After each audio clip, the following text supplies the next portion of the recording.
کہ بعض افراد شیر، چیتے اور دیگر جنگلی درندوں کو پالتو بنا کر گھروں میں رکھتے ہیں اور سوشل میڈیا پر اس کی نمائش بھی کرتے ہیں. اس سلسلے میں رہنمائی فرمائیے، کیا یہ درست ہے طریقہ کار؟ بسم اللہ والصلاۃ والسلام علی رسول اللہ. یہ درندوں کو گھر میں پالنا جی جی نہ تو لائسنس کے ساتھ جائز ہے اور نہ بغیر لائسنس کے جائز ہے. اچھا اگر گورنمنٹ لائسنس دیتی ہے پھر بھی غلط ہے، پھر بھی اس کی اجازت نہیں ہے. جی جی ٹھیک ہے. ایک وجہ تو یہ ہے کہ یہ وحشی جانور ہیں، درندے ہیں. ان کو آپ جتنا بھی اہلی بنا لیں، جتنا بھی ان کو پالتو بنا لیں، یہ کسی نہ کسی وقت وحشی بن کر انسانوں کا نقصان کر سکتے ہیں. جی اور جس جانور سے نقصان کا اندیشہ ہو کہ یہ کسی وقت بھی نقصان کر سکتا ہے، اس کو تو نہیں درست گھر میں رکھنا، پالنا. ٹھیک ہے. چلو گھر والوں کا نقصان نہیں کرے گا، ہمسایوں کو کر دے گا، باہر نکل کر دے گا، جس طرح یہ واقعہ جو آپ بیان کر رہے ہیں ہوا ہے. جی جی بالکل صحیح. ویسے بھی بہت سے اہل علم سابقہ محدثین فقہاء میں سے وہ جو کتے والی نصوص ہیں نا، وہ اس پر بھی لگاتے ہیں. اچھا گھروں میں کتا پالنا شوقیہ طور پر اس کی بھی اسلام میں اجازت نہیں ہے. ٹھیک. بہت سے لوگ ہمارے معاشرے میں وہ اپنے گھروں میں بڑی بڑی اسپیشل قسموں کے کتے پالتے ہیں. جی جی بالکل. اور بڑے مہنگے وہ بکتے ہیں. بالکل ایسے ہی. اور بڑا کاروبار ہو رہا ہے، ہمارے ملک میں بھی ہو رہا ہے ان کتوں کا کاروبار.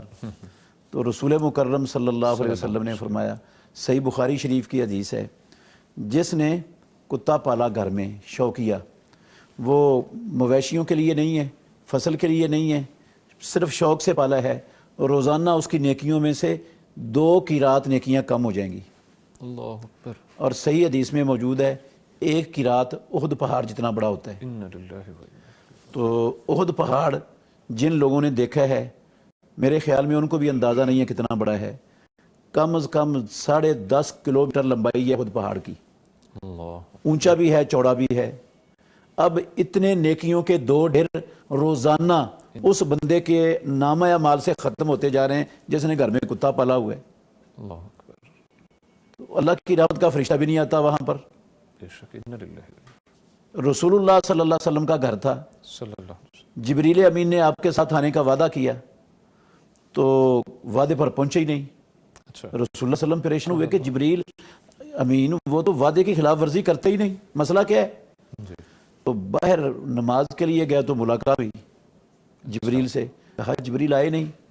جبریل نے کہا انا لا ندخل بیتا فیہا کلب ولا سورہ. اے محمد صلی اللہ علیہ وسلم، ہم ایسے گھر میں نہیں داخل ہو سکتے جس گھر میں کتا ہو یا جس گھر میں جاندار کی تصویر. اللہ. اب رسول اللہ صلی اللہ علیہ وسلم کا گھر، وہاں جاندار کی تصویر کا کیا تعلق اور کتے کا کیا تعلق؟ تو جب سامان کی تلاشی لی گئی نا تو سامان کے نیچے سے ایک کتورا نکلا. حسن و حسین رضی اللہ عنہما سیدہ شباب اہل الجنہ، اللہ کے نبی کو خوشبوئیں. سبحان اللہ. وہ بچے تھے، کھیلتے ہوئے بچے کتورے اٹھا کے لے آتے ہیں گھر میں.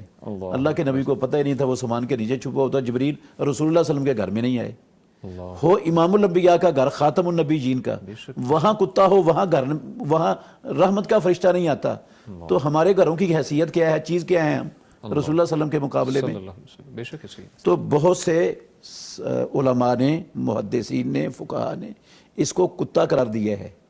اوکے. درندہ نماز جس کے اندر تو وہ اس نصوص سے اس کی حرمت پر استدلال کرتے ہیں. ٹھیک ہے. تو یہ تو جائز ہی نہیں ہے.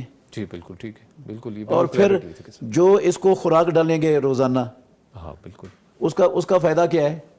وہ کسی غریب کو، مسکین کو، جس کے پاس اپنے بیوی بچوں کو کھلانے کے لیے راشن نہیں ہے، جو خودکشی کرنے پر مجبور ہے، اس کے گھر میں راشن ڈال لینا. بے شک ایسے ہی. بالکل. بہت اچھا. بے شمار لوگ ہیں ہمارے معاشرے میں جو ہسپتالوں کے باہر فٹ پاتھوں پر ایڑیاں رگڑ رگڑ کے مر رہے ہیں. یہ پیسے ان کو دینا، ان کو ضرورت ہے، وہ انسان ہے. سبحان اللہ. سبحان اللہ. ادھر کھلانے کی بجائے یہ ایسے نااہل لوگ ہیں ہمارے معاشرے میں، ایسے نہ سمجھ ہیں. وہ آپ یہ راوی پل پر سے گزرے نا، جی جی، تو وہاں پر وہ یہ چیلوں کو ڈالنے کے لیے گوشت کھڑے ہوتے ہیں، بیچ رہے ہوتے ہیں. بالکل ایسے ہی. وہ کچھ بیچ رہے ہوتے ہیں، کچھ خرید کے چیلوں کو ڈال رہے ہوتے ہیں. کیا ہو رہا ہے جی؟ یہ صدقہ ہو رہا ہے. انسان ختم ہو گیا جن پر صدقہ ہونا تھا، یہ چیلیں رہ گئی صرف صدقے کے لیے. جی تو یہ ساری بےہودہ حرکتیں ہیں جو جہالت کی انتہا ہے ہمارے معاشرے میں. تربیت بھی نہیں ہے ہمارے لوگوں کی کہ صدقہ کہاں کیا جاتا ہے، کن کو کرنا چاہیے. اور گھر میں جو ہے ہم جو پیسے برباد کر رہے ہیں یہ شیروں کو چیتوں کو ڈال کر ان کا فائدہ کیا ہے گھر میں؟ بالکل نمائش کے لیے صرف. نمائش ہے، فائدہ بھی کوئی نہیں ہے. ایسے ہی بالکل. فضول خرچی کے زمرے میں بھی آتا ہے. اللہ اکبر، کافی زیادہ اسپیکٹ، کافی پہلو مفتی صاحب آپ نے پیش کیے. جزاک اللہ خیر، اللہ تعالیٰ آپ کو خوش رکھے.